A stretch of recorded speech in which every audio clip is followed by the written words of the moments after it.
cristão responsável por diversas ações sociais na capital, ele é membro da CCJ e vice-presidente da Comissão de Turismo. É isso aí, Carol. Ele chegou na casa em 2021 como um dos vereadores mais votados de São Paulo. No SampaCast de hoje recebemos o vereador Sansão Pereira. Porque eu já tinha tido decepções, cheguei inclusive a ter passagem para a polícia por causa de drogas. Para você se desenvolver em qualquer atividade, seja ela qual for, então se você gostar de fazer aquilo dali, então naturalmente você se envolve, você foca naquilo dali, você cada vez mais você quer fazer mais, você quer aprender. Chegou a um ponto que para mim eu achava que não tinha mais saída, eu achava que não tinha mais solução. Né? Do meio em que eu vivi, eu conheci muita gente envolvido, né, no tráfico, envolvido nas drogas. Bom dia, boa tarde, boa noite. Eu sou a Carol Câmara e este é o SampaCast, o podcast oficial da Rede Câmara São Paulo. E ao meu lado hoje o repórter convidado, meu amigo Felipe Palma. Tudo bem, Palma? Vai se comportar hoje no programa? Tudo bem, Carol. É um negócio que a gente sempre vai discutindo, programa a programa, mas prometo que vou, pelo menos, cuidar para não atropelar as coisas, viu, Carol? Olá, São Paulo, Brasil, tudo certo? Você que nos acompanha pela Rede Câmara São Paulo, seja bem-vindo ao SampaCast. Vereador também, Sansão Pereira, muito obrigado pela sua presença, participação aqui conosco. Eu que agradeço pelo convite e aprendendo com quem sabe como é que é. Bom dia, boa tarde, boa noite. Olá, São Paulo. E olá, Brasil. É isso aí. Daqui a pouco tem a chamada para o senhor gravar também, viu? Que bom. E a todos aqueles que nos acompanham pelo SampaCast. Olá, Felipe, Carol e a todos que, inclusive, estão aí por detrás das câmeras, estão nos ajudando na produção. Vamos em frente. Vereador, vamos começar o programa fazendo jus ao nome do programa, né? Falando um pouquinho do seu início, né? Onde o senhor nasceu, como que foi a sua infância? Foi no Maranhão? Conta um pouquinho pra gente. Eu nasci em Passagem Franca, Maranhão. É um local lá no interior, lá no fundão, lá na roça, né? Do Maranhão. E aos 7 anos de idade eu vim para o Rio de Janeiro. Então, uma família muito grande, né? Aquela coisa do nordestino, de ter muitos filhos para ajudar no trabalho, ajudar na roça e tal. E chegou 14, meu pai e minha mãe tiveram 14 filhos, exatamente. Então vieram alguns primeiramente para o Rio de Janeiro, depois nós viemos também, sou caçulinha, né? E cheguei no Rio de Janeiro com 7 anos de idade, né? Então tive minha vida ali no Rio de Janeiro. Vim para São Paulo em 2000 em 1999, 2000, nós viemos para São Paulo. Minha vida foi mais no Rio de Janeiro e comecei a trabalhar com uns 12 anos de idade, né? Naquela coisa de família nordestina, de te ensinar cedo, você ter responsabilidade e tal, né? E já fui office boy, fui camelô, trabalhei com relojoeiro, trabalhei em botequim, né? Enfim, nessa vida já fiz de quase tudo, né? E até o teu sotaque é um pouco lá do Nordeste, um pouco do Rio, agora adaptado a São Paulo. É uma mistura, né, vereador? A gente no dia a dia, no bate-papo aí. É verdade. Dizem que eu sou assim um pouco puxado pro carioca, né? Porque realmente eu morei bastante tempo lá. E, olha, graças a Deus, lá no Rio de Janeiro, quando eu era office boy, eu trabalhava numa empresa chamada Ampla Engenharia, não sei se pode falar o nome aqui, fazia aqueles projetos do metrô naquela época. E eu trabalhava de dia, no período do almoço eu fazia um curso de datilografia e estudava à noite. E na época de férias, tinha um escritório de contabilidade do lado, e o dono me chamou e falou assim, olha, você está de férias da escola? Eu vou ter uma vaga aqui para auxiliar departamento pessoal. Se você quiser vir para cá trabalhar de graça nesse período das férias e você for aprovado, após esse período a gente traz você para cá. Eu falei, poxa, legal, né? Então eu trabalhei de graça no período final do ano, né? Muitas contas que ele faz, 13º e tal, etc. E eu fui me envolvendo, graças a Deus, foi bom, foi aprovado, fui para lá, comecei como auxiliar ali de departamento pessoal, né? Que no caso é recursos humanos, que chamam hoje. questão de folha de pagamento, 13º, férias, enfim.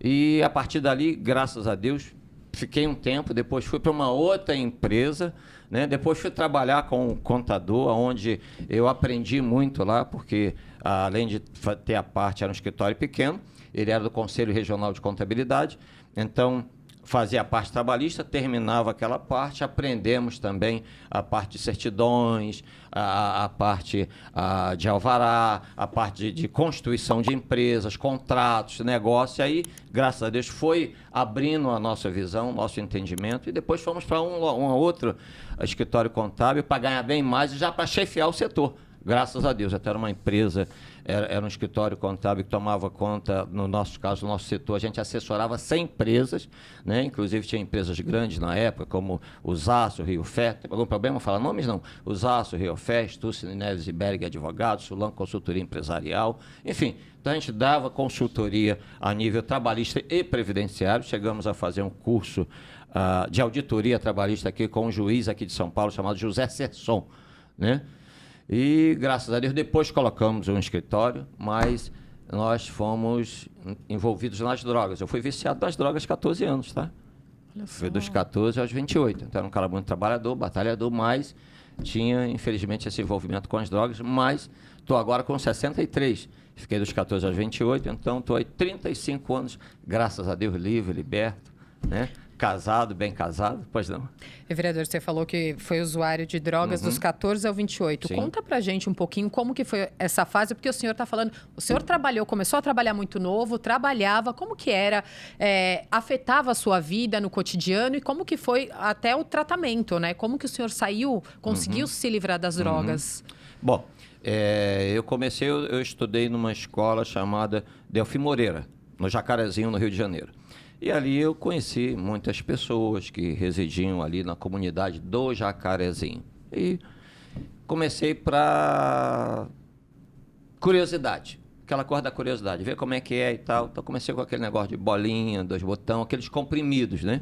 E a partir dali foi para maconha. E naquela época eu ia em muitos bailes funk. Eu fui muito baile funk, né? Naquela altura.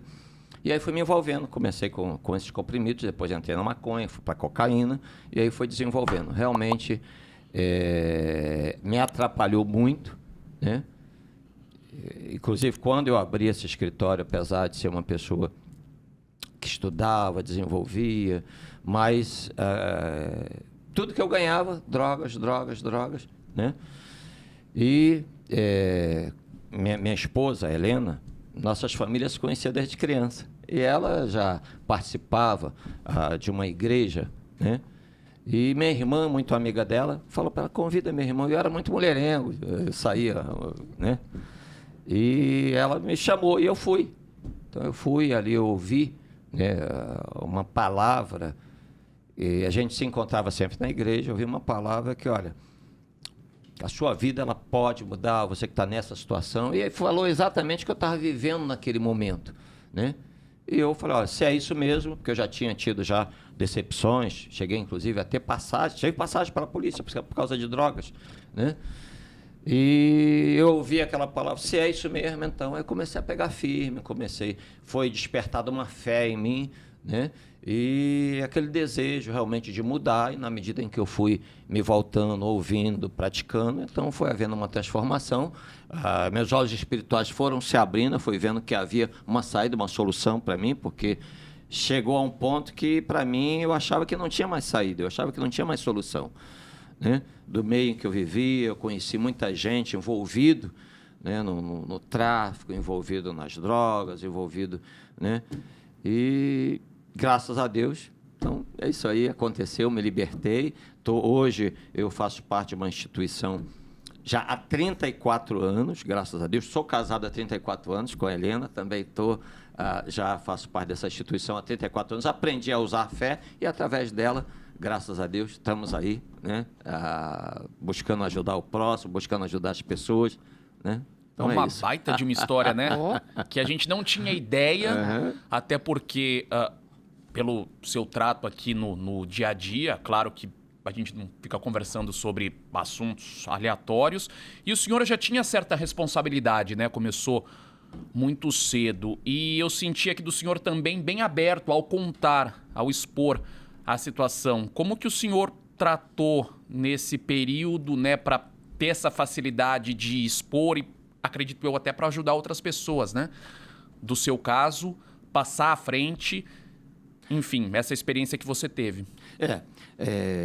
Graças a Deus, quer dizer, como Deus fez na nossa vida, então a gente passa a ter conteúdo, né? Porque quando você viveu aquilo dali, você tem conteúdo, você tem o que dizer.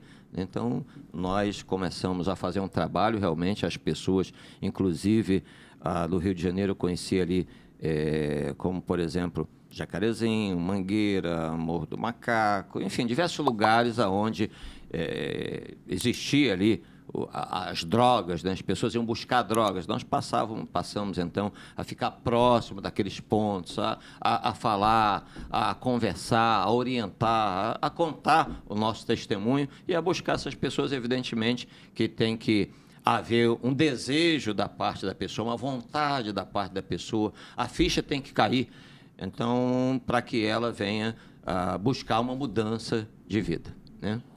Vereador, agora vamos voltar um pouquinho a sua chegada aqui na cidade de São Paulo, né? Quando o senhor chegou aqui na cidade de São Paulo que o senhor encontrou? Queria que o senhor contasse um pouquinho como que foi chegar aqui nessa cidade, o que o senhor esperava, era o que o senhor esperava? Como eu disse para vocês, eu cheguei a uma instituição religiosa, hoje estou como bispo licenciado da Igreja Universal do Reino de Deus, eu vim para cá pelo Ministério da Obra de Deus para ganhar almas, porque às vezes nós vamos para diversos estados. Eu, por exemplo, já ministrei a obra de Deus, já ministrei cultos na Bahia, Minas Gerais, Pernambuco, Florianópolis, Rio, São Paulo 6 vezes. Então, a primeira vez que eu vim para São Paulo foi exatamente em 1999 e 2000, né? E veio por meio da igreja para cá? Por meio da igreja, no nosso caso, a igreja, olha, você vai, nós vamos para o local, já tem o imóvel reservado para você ficar, tem móveis, enfim, tem toda a infraestrutura para que você possa levar, então, a palavra de Deus para essas pessoas. Levar a fé inteligente, a fé consciente, a fé que traz um resultado, uma mudança, uma transformação na vida da pessoa, de acordo com o texto sagrado, de acordo com a palavra de Deus, é claro. Bom, então, quando nós chegamos, no intuito de ajudar as pessoas, evidentemente que você vai na comunidade, você anda na periferia, você faz visita às pessoas, você conversa com as pessoas, você vê a dificuldade que as pessoas estão atravessando.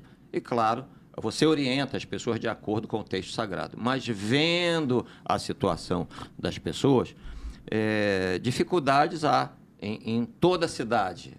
Houve, há e haverá, por mais que se faça, porque é assim... São Paulo, por ser o segundo maior orçamento, né, do Brasil, por ser uma cidade de 12 milhões e meio de habitantes, São Paulo por ser o primeiro em gastronomia, por ser aí, ter a maior frota de helicópteros, São Paulo por estar na questão turística, o turismo de negócios, enfim, então atrai muitas pessoas. Pessoas do Nordeste, pessoas de outras cidades, pessoas de outros estados, de outros países. Então, por mais que você prepare, faça um planejamento para que a cidade venha crescer e desenvolver, sempre esse planejamento, ele é, de uma certa forma, ele é superado, porque você faz o planejamento para as pessoas que estão aqui, mas vem mais gente, vem mais, e vem mais, e vem mais. Então, realmente, São Paulo, graças a Deus, tem desenvolvido. Nós temos visto que muitas coisas que estavam para ser feitas há muitos anos, agora estão sendo feitas. Eu estou gostando aí, vou entrar aqui no assunto, estou gostando da administração do prefeito Ricardo Nunes, graças a Deus. São muitas obras. Nós temos visto aí agora as questões no Rio Grande do Sul, né? Infelizmente, as tragédias dos nossos irmãos, muitas pessoas que estão lá, que perderam familiares, perderam amigos, perderam tudo. E por mais que a gente envie bens materiais, que o Brasil envie, São Paulo envie, instituições envie, mas interiormente as pessoas estão aflitas, desesperadas. Só Deus para trazer paz para essas pessoas. Mas o que eu quero dizer é que eu tenho visto que o prefeito tem se preocupado nessa questão de enchentes, porque tem sido realizado muitas obras, e obras, inclusive, emergenciais. Eu digo isso porque eu ando na periferia, eu ando na comunidade. Então, a gente vê realmente a situação das pessoas. Então, obras estão sendo feitas. Claro, ninguém é perfeito, mas está buscando fazer o melhor, na minha ótica, pelo que eu tenho visto aí a nível do trabalho dele. Eu fiquei curioso, vereador, porque o senhor disse que começou a trabalhar muito cedo, se tornou usuário de drogas também, nesse período, enfim, altos e baixos na sua vida, e depois foi à igreja, né, até um pedido da sua esposa. E como que o senhor veio a se tornar bispo e entrar nesse meio mesmo? Porque aí o senhor seguiu, né? E foi assim que chegou a São Paulo, como nos contou. Eu estou há 34 anos na igreja. Tá? Então, eu fiquei nas drogas dos 14 aos 28, foram 14 anos, tá certo? Na época não era minha esposa, nossas famílias se conheciam desde criança, e minha irmã, muito amiga dela, falou com ela, sabia que eu era um cara mulherengo e tal, mandou ela me convidar, eu fui numa intenção, né? E quando eu cheguei lá e ouvi aquela palavra entrou dentro de mim, me deu ânimo, uma força, uma expectativa, uma esperança, uma fé, né? Abriu o meu entendimento. E a partir dali, então, eu comecei a ir. E na medida em que eu fui participando das reuniões, ouvindo aquela palavra, então foi abrindo meu entendimento, a minha compreensão, foi me dando força, foi me dando condições, foi me limpando daquele desejo, daquela vontade, daquele vício que eu tinha, né? E eu fui desenvolvendo, passou-se aí aproximadamente quase 2 anos, recebi o Espírito Santo, graças a Deus, porque nós cremos no Espírito Santo, é Ele que nos dá autoridade, condição, capacidade, poder, né, para poder ajudar as pessoas, né? E a partir dali, então, fui chamado para ser obreiro, porque já quando eu estava com ela, começamos a fazer visitas, né, às pessoas. Tinha um local chamado Colônia Juliano Moreira, que era pessoas que tinham problemas mentais, problemas espirituais. Então começamos a ir visitar essas pessoas, ajudar essas pessoas, levar uma palavra para essas pessoas. E a partir dali, então, fui me envolvendo, né, com as questões da igreja, que trabalha muito no social, trabalha muito no estender a mão, no ajudar as pessoas. E fui chamado para ser obreiro, que tinha o meu trabalho, mas no meu horário livre, as reuniões durante toda a semana, eu ia lá para ajudar, né? E foi aí, então, que fui desenvolvendo como obreiro e fui chamado, né, para fazer a obra, para largar, inclusive, criou uma situação difícil com a minha família, porque nós montamos uma imobiliária no Flamengo, né? Eu e meu irmão, nós éramos sócios, já como corretor de imóveis, eu fiz técnico de transações imobiliárias no Senac, e meu irmão, eu falei, olha, eu vou sair, a gente estava indo bem, já ia abrir uma filial, né, o Flamengo, Zona Sul do Rio de Janeiro, né, ali na Almirante Tamandaré, com Machado de Assis, é uma galeria que tinha. E ele ficou, falou, olha, eu vou precisar sair, Rapaz, meu irmão ficou 2 a 3 dias sem dormir. Como é que pode? Você vai largar agora, a gente está crescendo, está vendendo, está desenvolvendo, mas realmente é uma chamada que a gente tem. E não é dizer que eu ia ganhar, não, o que eu passei a ganhar, a igreja te dá uma ajuda de custo. Então, era exatamente para poder manter, claro, te dá o local para você residir e tal, os móveis, mas é uma ajuda de custo para você se alimentar, né? E é praticamente 10% a 15% do que eu ganhava na imobiliária. Então, eles ficaram, poxa, mas era uma coisa que estava dentro de mim, é um chamado, é algo que só quem tem é que sabe. Quem não tem, não entende. É como diz o texto sagrado, que o cara é meio louco, né? Esse cara ele é maluco, né? Pô, vai deixar esse negócio, vai deixar para poder né? Então é isso, então nós ficamos no Rio e aí rodamos diversos estados, viemos para São Paulo e aqui, claro, sempre, porque o pastor ele ouve as pessoas, conversa com as pessoas, anda na comunidade, anda na periferia, faz os trabalhos sociais, né? E nós viemos a criar a Unisocial, que é a Universal ajudando as pessoas. Hoje existe no mundo inteiro, tá? Que é exatamente o trabalho social. Antigamente já existia com o nome de ABC. Então, eu conversei com a liderança da igreja e falei, olha, ABC não tem muito a ver com o nome universal. Por que a gente não coloca Unisocial, Universal ajudando as pessoas? Eles concordaram, autorizaram, e assim nós fizemos. E, graças a Deus, isso foi em 2016, eu vim, já tinha vindo para São Paulo diversas vezes. Aqui nós já pastoreamos em Cidade Tiradentes, em Rio Bonito, enfim, diversos lugares. E diversas vezes já tínhamos vindo para São Paulo, mas fixo mesmo que nós viemos foi em 2016. Então, quando foi 2020, algumas lideranças me chamaram, poxa, peraí, você não ajuda tanta gente aí, tá? Por que você não se candidata? Eu nem imaginava, nem nada passar pela minha cabeça. Bom, né? Então tá bom. Já que veio essa indicação, essa orientação, e graças a Deus deu certo. Eu não tinha redes sociais, se você for ver as minhas redes sociais, elas se abriram. Nós abrimos em 2020, quando eu soube que... Porque eu nunca sempre gostei de ficar nos bastidores, não gostei de aparecer, mas para ganhar votos você tem que aparecer.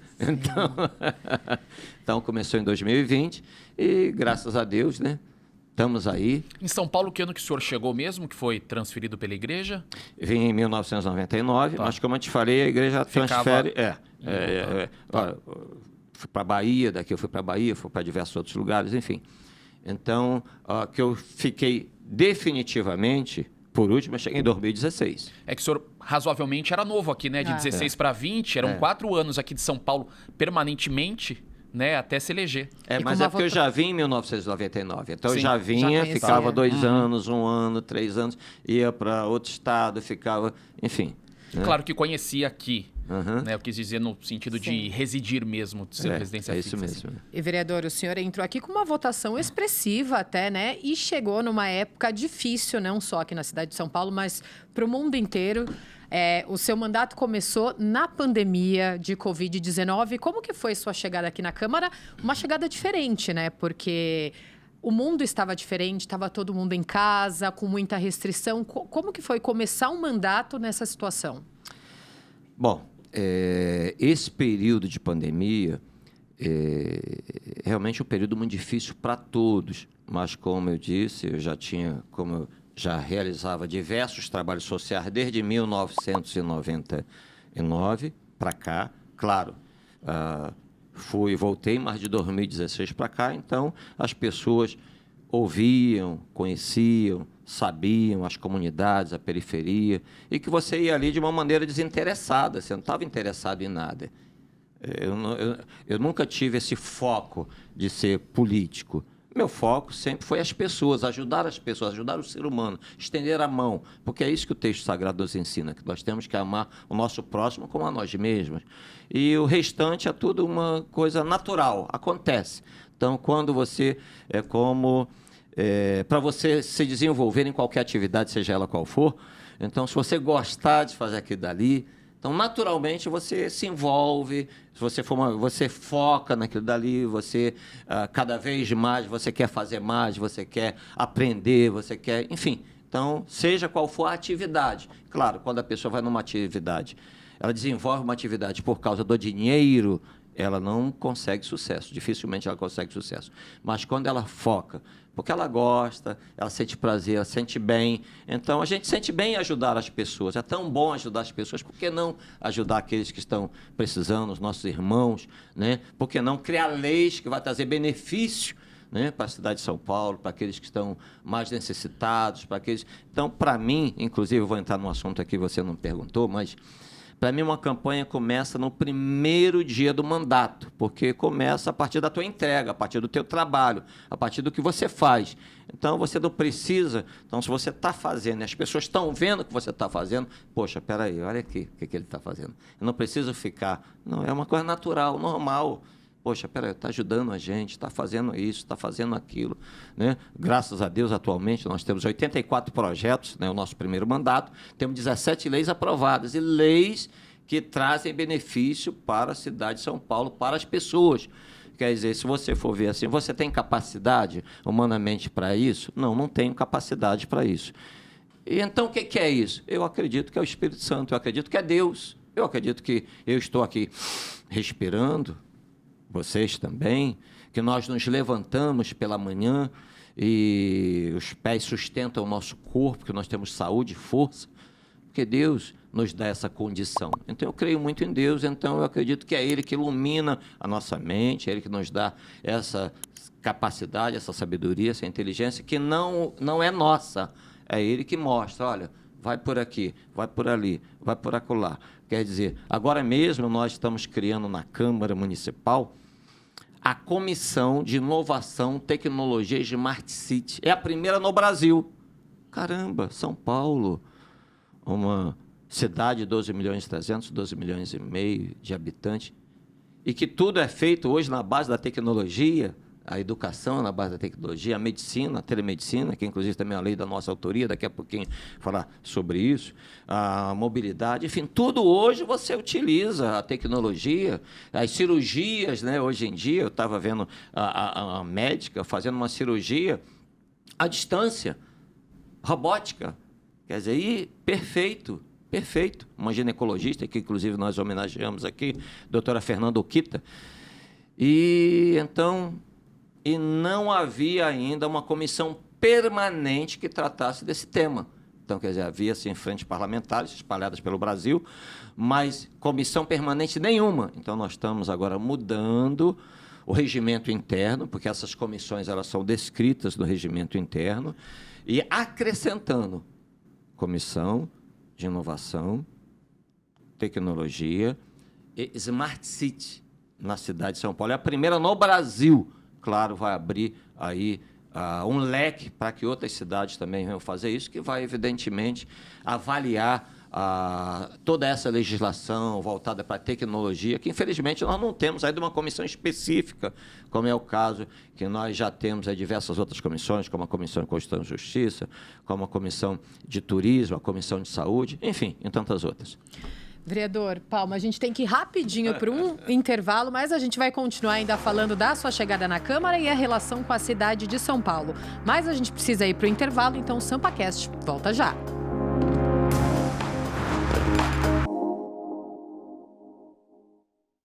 Nossa entrevista com o vereador Sansão Pereira já vai continuar. Mas antes, a gente tem um lembrete importante. É isso aí, Carol. Você que está curtindo este episódio pode ficar por dentro de toda a rotina aqui da Câmara e acompanhar todos os nossos conteúdos no canal oficial da Câmara no YouTube. É muito fácil. Aponte seu celular para o QR Code aqui na tela ou dentro do YouTube, clique no botão e inscreva-se. Então não saia daí que voltamos já. Na maior casa legislativa municipal do país, são discutidos milhares de temas que transformam a vida dos cidadãos. Discursos calorosos no plenário, votação de projetos de lei que levam horas, acordos. A verdade é que nem sempre a gente fica sabendo de todos os detalhes que envolvem esse processo democrático. Mas aqui no Vossa Excelência Memória, eu te garanto, os ex-vereadores abrem o jogo, viu? Era mais difícil, Viviane, você se eleger vereador do que deputado federal. Ah, é? Por conta do número de vagas muito pequeno numa população enorme destas cidades. E esta Câmara, vamos dizer assim, é a marca de uma série de lutas históricas do país. A vida do legislativo tem tudo isso, né? Quer dizer, isso que você falou no início, de limpar a sujeira, mas tem, às vezes, gente que inventa sujeira, né? Ser vereador é uma coisa que sempre chama, assim, é zeladoria, sabe? Assim, são coisas que você faz que faz muita diferença. O Vossa Excelência Memória passa toda quinta-feira na TV Câmara, também está no YouTube e nas redes sociais. Te espero, assista. Ainda bem que existe um programa de cultivo da memória. Você sabia que a Câmara Municipal obedece a um conjunto de regras?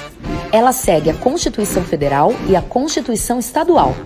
Segue também o Regimento Interno e a Lei Orgânica Municipal, que dentro da cidade tem a força de uma Constituição. Assim, os vereadores conseguem propor projetos que sejam de interesse da população, aprovar e alterar as leis e até mesmo exigir que o poder público cumpra suas obrigações. Mas não se esqueça, além de todas essas leis, quem ajuda a regular as ações dos vereadores é você. Faça sugestões, fiscalize, participe. Quer saber mais? Acesse saopaulo.sp.leg.br.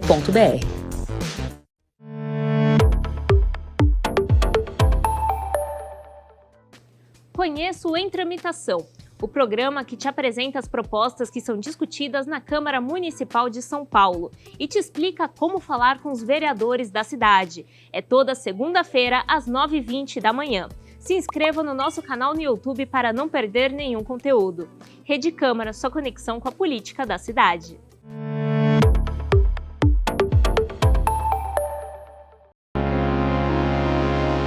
O mapa social, as pessoas mais afetadas são exatamente a periferia, o pessoal que tem, as pessoas que mais têm problema de saúde. A política eu vejo como gente, como ser humano. Ser humano é gente, peraí, você está criando uma lei e você vai beneficiar ou prejudicar alguém. Eu não sou chefe, líder. Então a gente senta, conversa, olha, tem esse aspecto, ouve, e ali a gente apura, faz o melhor de acordo com o que todos venham a decidir. Voltamos com o SampaCast, que hoje recebe o vereador Sansão Pereira. Vereador, no outro bloco a gente estava conversando um pouquinho, né? O senhor estava contando um pouquinho da sua chegada aqui na Câmara. Chegou a citar que tem já, acho que 84 projetos apresentados, 17 já viraram lei. Quais são as principais leis que é de sua autoria que o senhor gostaria de destacar aqui? Bom, a lei da telemedicina. Essa lei nós falamos instantes atrás a respeito da pandemia, e a gente recebia muitos pedidos, né, o desabafo das pessoas. Poxa, eu não consigo fazer uma cirurgia, eu não consigo um atendimento, um exame. Os hospitais só estão recebendo as pessoas que são vítimas da Covid ou têm sintomas de Covid. E aí a gente buscando, né? Meu Deus, o que a gente faz para ajudar as pessoas? A gente sempre fica nessa preocupação. O nosso objetivo é ajudar. Então, chegamos até a telemedicina. O doutor Xiaolong Wen, que é um professor da USP, né? O cara é top aí da telemedicina, e conversando com ele, sentamos também com o secretário de Saúde aqui em São Paulo, ajustamos e, graças a Deus, se tornou lei. Já foram atendidas mais de 2 milhões de pessoas via telemedicina. Na época, havia somente para as pessoas que tinham plano de saúde. O nosso objetivo era que alcançasse a periferia, as comunidades, porque tem certos especialistas que não entram na comunidade, na periferia, desculpe o termo, favela, porque tem até medo de ir lá dentro, de ser assaltado, enfim. Então, através da telemedicina, tem a equipe de família que pode levar o tablet, né? Existem as cabines que a pessoa entra ali na UBS, na AMA, e ali ela conversa, não tem especialista ali, mas ela conversa com um especialista presencial no outro lugar, em tempo real, né? Também é para atender as pessoas que têm uma doença crônica. A pessoa já passou a primeira vez no médico, tem apenas um acompanhamento. As pessoas com neonatal, pré-natal, às vezes a pessoa ela vai apenas para buscar, para realizar exames, né? Então, tem sido, graças a Deus, tem sido muito importante para a cidade de São Paulo. Por exemplo, antigamente a pessoa estava no hospital, num estado sério, grave, chegava no hospital, não tinha um especialista, tinha que colocar ela na ambulância para levar para um outro hospital. Hoje não. Hoje já tem a teleconsulta. O que é isso? O médico daqui fala com o especialista do outro hospital, o especialista lá orienta ele, faça isso, isso, isso. De lá ele pede os exames, de lá ele dá o diagnóstico, então evita esse risco, como também esse custo. Então está avançando bastante, graças a Deus. São atendimentos, né, por videochamada, telemedicina, e está sendo um sucesso, né? os profissionais de saúde eles precisam passar por um treinamento, porque a telemedicina não é obrigatória, a pessoa precisa ser orientada, principalmente as pessoas mais maduras, de mais idade, compreender, né, como é que funciona, e ela precisa dar o aceite. Evidentemente que, às vezes, a pessoa é atendida via telemedicina e o médico, não, você tem que ser presencial, né, mas fica a opção da pessoa de ser atendida ou não. Então, todos os profissionais de saúde precisam passar por um treinamento. A lei exige isso. Ele não pode fazer a telemedicina se ele não passou por esse treinamento. Está dentro da lei. E também, claro, a parte de proteção de dados, LGPD, né? Enfim, aí tem diversas questões, né, que estão dentro da lei, mas, graças a Deus, inclusive, algumas cidades no Brasil estão copiando. Saiu em sites no exterior, né? E está até mais avançada, segundo já me foi dito, do que a lei federal. Então, graças a Deus, essa é uma lei que realmente... e, claro, é por isso que eu te digo, nós não tínhamos capacidade para isso. Então, quer dizer, foi Deus que iluminou. Olha, o caminho é esse aí. E deu certo, né? E está em funcionamento. Uma outra lei é, como eu disse, nós andamos muito na periferia e fazemos distribuição também de sanduíches, chocolate quente, num tempo frio, para as pessoas em situação de rua. Isso na madrugada, às vezes meia-noite e tal. E nós observamos que, às vezes, você chegava nesse local e tinha lá 4, 5 marmitas.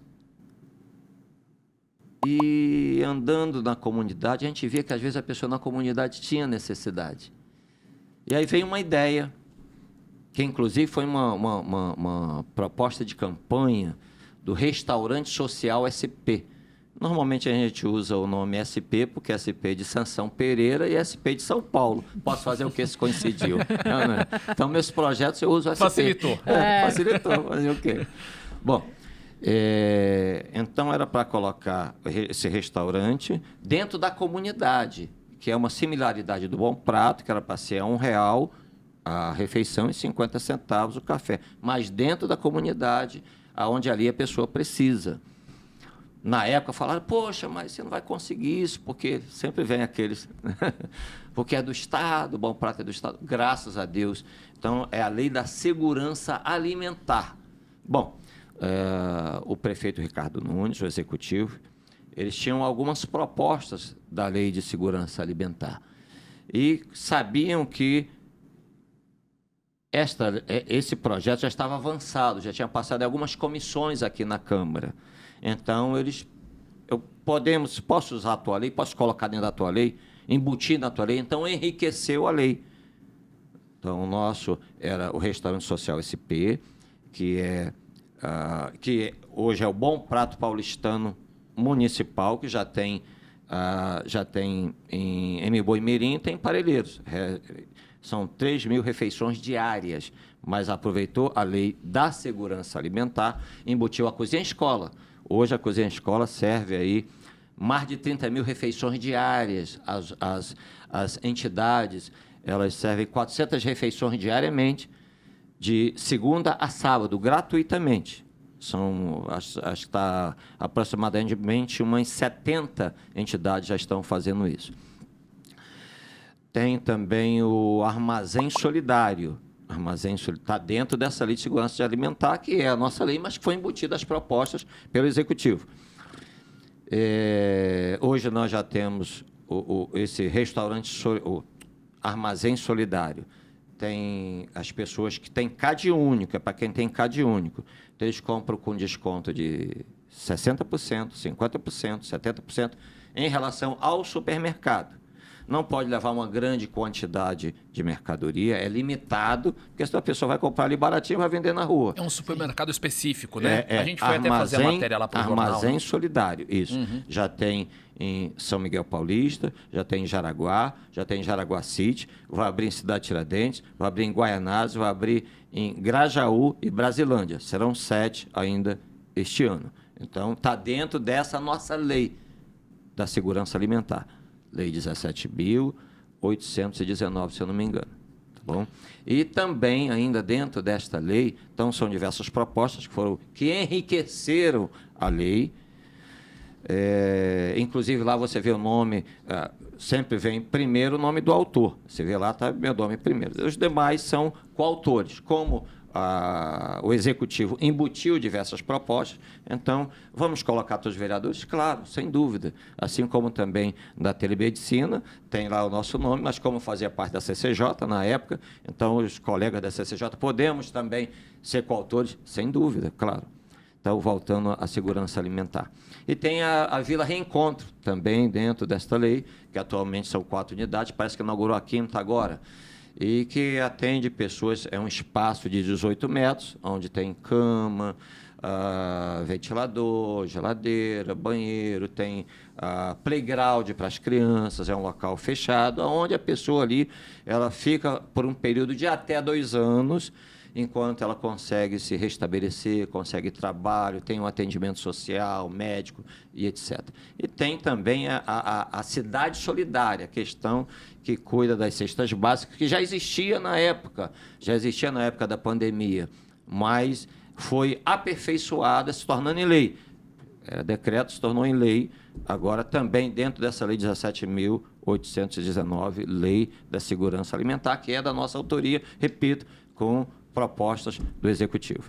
Nesta sua última resposta, fica bem evidente que a tua bandeira política, não só política, mas bandeira de vida mesmo, é o social, né? Que já é um trabalho a longo tempo que o senhor faz. Sentiu muita diferença do trabalho que o senhor fazia na igreja, que permanece ainda realizando, e como vereador também? Alguma dificuldade para emplacar algum projeto também nesse sentido do social? Se é mais fácil ou não ser vereador, ou só atuar pela igreja ou alguma outra instituição?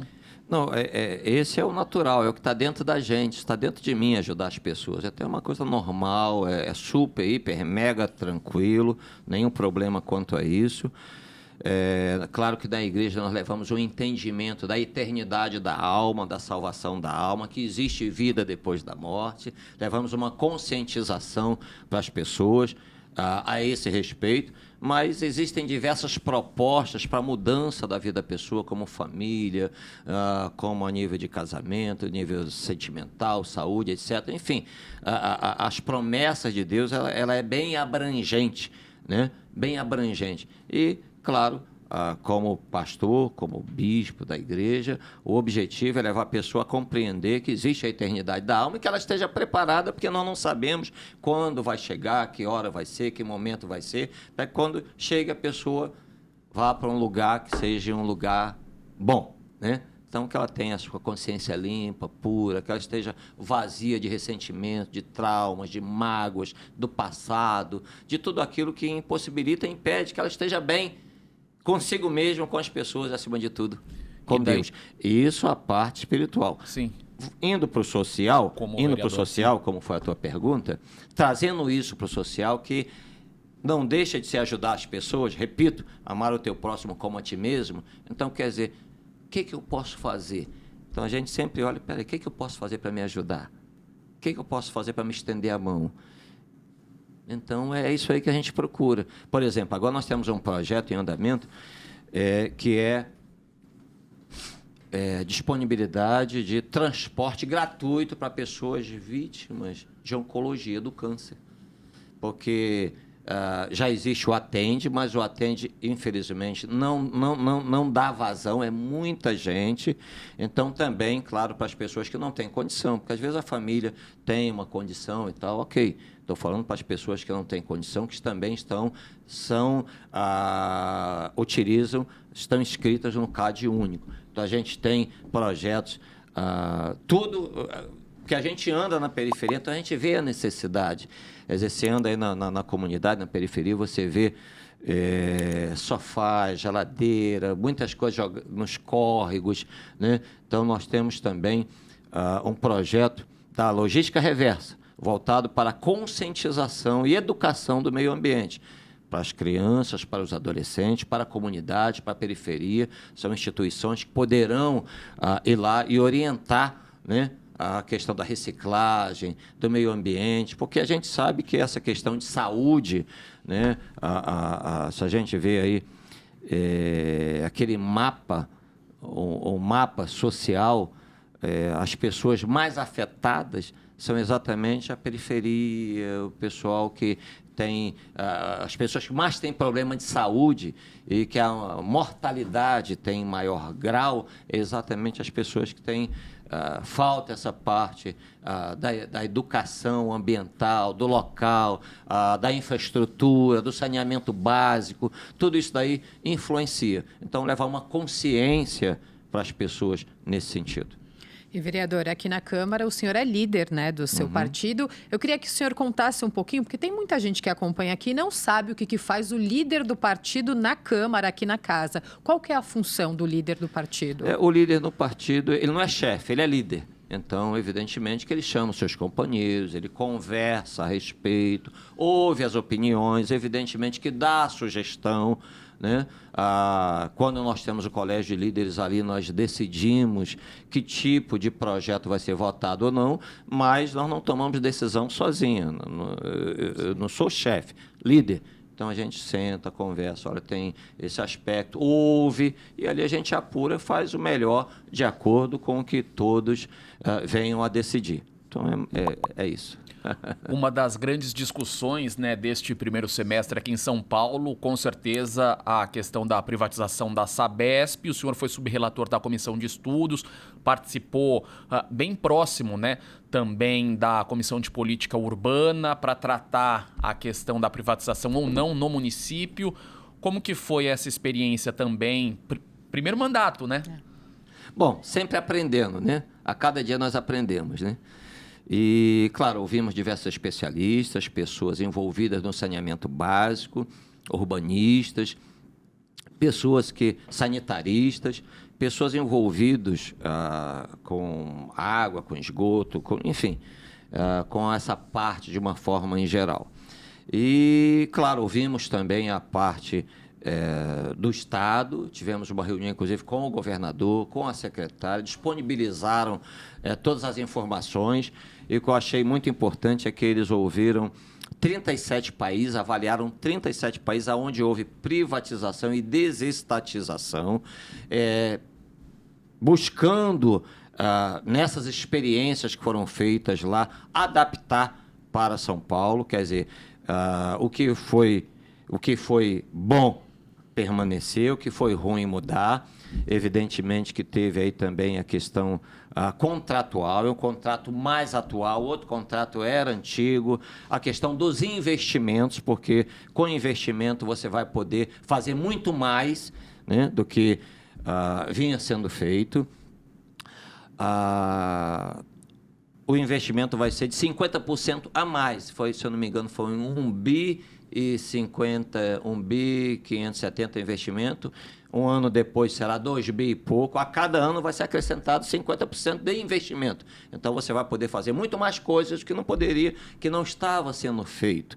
Isso aí nós visitamos as represas, a Guarapiranga, como também a Bires. Infelizmente vimos lá, olha, coisas, sabe, sujo, esgoto.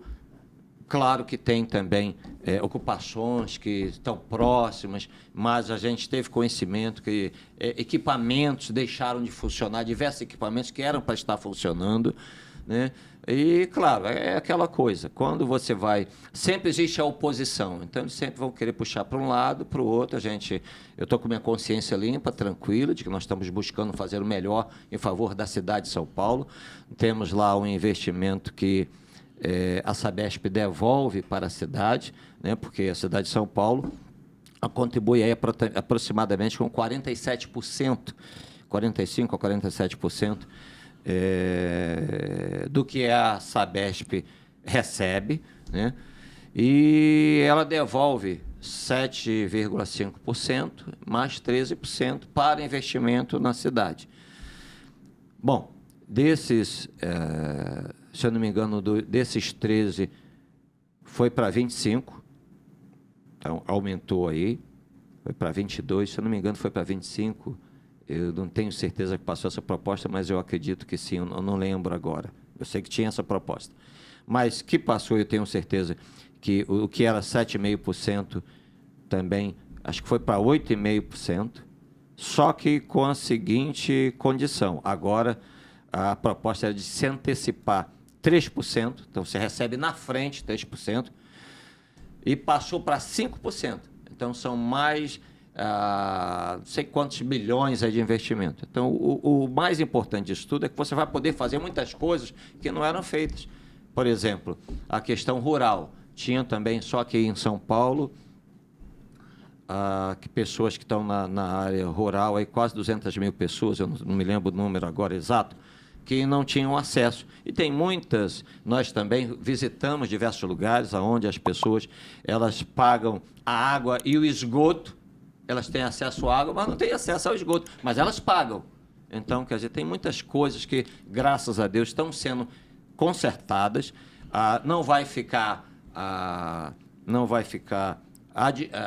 Eles não vão ficar à vontade, porque vai haver uma fiscalização do município, não vão ficar em cima ali, há uma participação.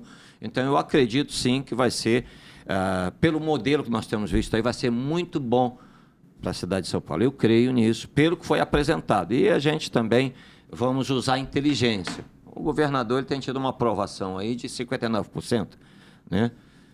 Eu acho que seria... Ele foi um homem que foi aprovado na administração do PT, foi aprovado com a Dilma, foi aprovado com o Michel Temer, né? Foi aprovado com o Bolsonaro, partidos diferentes, administrações diferentes, como técnico. Então, é um homem que eu acredito que... E se não fosse governador agora, de repente, seria até convidado para participar do governo federal. Não acredito que ele ia aceitar. Mas, então, é um homem que tem uma responsabilidade, uma seriedade. Não acredito que ele ia colocar no ralo a reputação dele, o nome dele. É o primeiro mandato dele.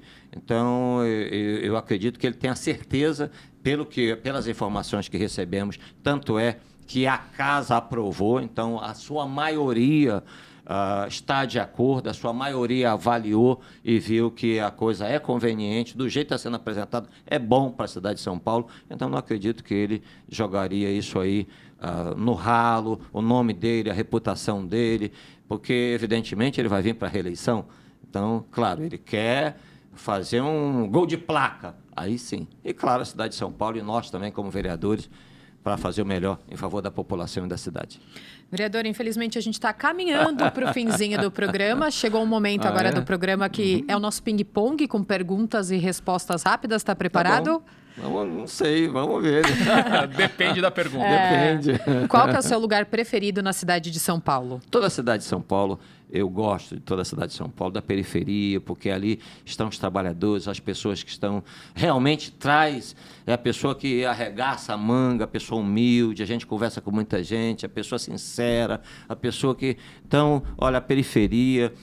Como também, por que não dizer, não posso desprezar os bons lugares. A cidade de São Paulo, como um todo, eu gosto de São Paulo, né? Tem seus restaurantes, tem os lugares turísticos, né? Tem os parques, né? Graças a Deus. Então, São Paulo, eu gosto de São Paulo, é a cidade para mim. Se São Paulo fosse uma palavra, até as iniciais coincidem, né? A gente brincou durante o programa de Sansão Pereira. Não vale, tá, vereador? Se fosse uma palavra, qual seria? Top 10. Excelente. E se a política fosse uma palavra? Hã? Se a política fosse uma palavra? Se a política fosse uma palavra, olha, a política fosse uma palavra, pessoas, né? Para mim, a política, a lei, porque tudo que a gente faz é para beneficiar o quê? As pessoas, gente, né? Então, a política eu vejo como gente, como ser humano. Ser humano é gente. Peraí, você está criando uma lei e você vai beneficiar ou prejudicar alguém. Então, você tem que, sabe... E o teu maior sonho para o futuro aqui da cidade? Meu maior sonho? Meu maior sonho é ver as pessoas bem. Sempre o meu desejo, minha vontade está relacionada ao ser humano, às pessoas, porque isso está dentro de mim. Ver as pessoas bem, ver as pessoas trabalhando, ter o seu trabalho, ter a sua casa, ter dignidade, ter saúde, ter o que o ser humano precisa, ter o que a Constituição prevê para o ser humano. Ver aquilo dali materializado na vida da pessoa. Esse é o meu sonho. Vereador, se o senhor pudesse voltar no tempo e conversar com Sansão jovem, aquele menino, qual seria o conselho? Olha, claro, né, não ter me envolvido nas drogas, mas a gente acredita que tudo que acontece... Posso contar uma historinha rapidinho? Rápido. Tem uma história que diz que de uma pessoa que tudo que Deus permite acontecer é bom. Tudo que Deus permite acontecer é bom, contribui, né? Então tinha um rei, e esse rei tinha um escudeiro. Esse escudeiro era muito amigo dele, eles saíram e tal, e de repente o rei sofreu um acidente e perdeu parte do dedo. E o escudeiro falou: meu rei, tudo que Deus permite acontecer é bom. E o rei ficou revoltado: rapaz, você é meu amigo e tal, sai comigo. Mandou prender o escudeiro lá na masmorra. O tempo passou, a mão dele sarou, e ele foi saiu com o exército dele e tal, passou por uma terra de canibais, foi preso.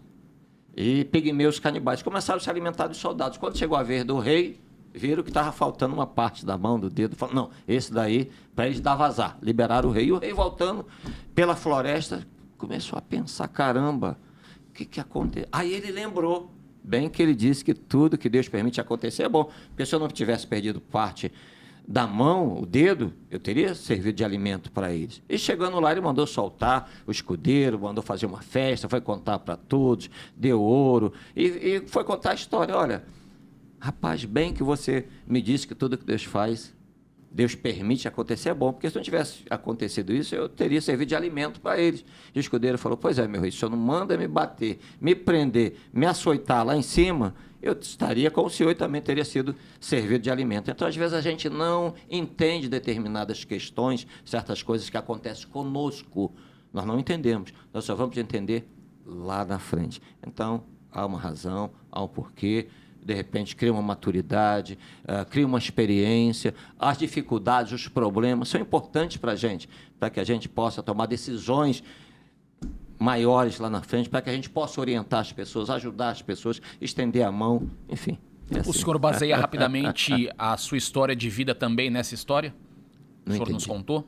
A tua história de vida é baseada também nesse ponto? Porque se eu não tivesse me envolvido nas drogas, de repente eu não tinha descoberto a fé inteligente, a fé consciente, de repente eu não teria passado por esse caminho, de repente eu não teria vindo aqui e visitado outros estados, teria vindo para São Paulo, não teria acontecido o que aconteceu.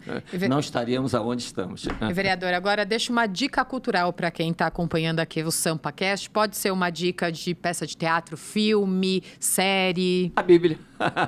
É a palavra de Deus. Quer dizer, a gente vê aí, hoje você vê muitos coaches, hoje você vê diversos livros de filosofia, mas a maioria deles, e muitos deles, tem tudo a ver, para quem conhece o texto sagrado, então tem coisas que eles puxaram lá dentro e trouxeram. Então, muitos que os coaches falam aí hoje, que é do texto sagrado, é da Bíblia, da palavra de Deus. Vereador Palma, infelizmente nosso programa chegou ao fim. Felipe Palma, muito obrigada pela sua companhia. Você tem que aprender a se comportar no programa.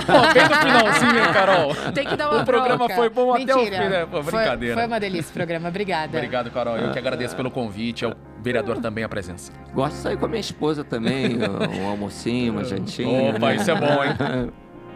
Obrigada. Filho de Deus, né? Obrigada, viu, vereador? Eu que agradeço, Carol, Felipe, a todos aqueles que nos acompanham aí do SampaCast. Obrigado aí. Deus ilumine e abençoe a todos. Vamos em frente. E é isso aí, esse foi o SampaCast de hoje, galera. Semana que vem tem mais. Continuem acompanhando os conteúdos da Rede Câmara pela TV Câmara São Paulo, pelo portal da Câmara e também pelas nossas redes sociais. Não se esqueça também de se inscrever no nosso canal no YouTube. Rede Câmara São Paulo, sua conexão com a política da cidade. Tchau, galera.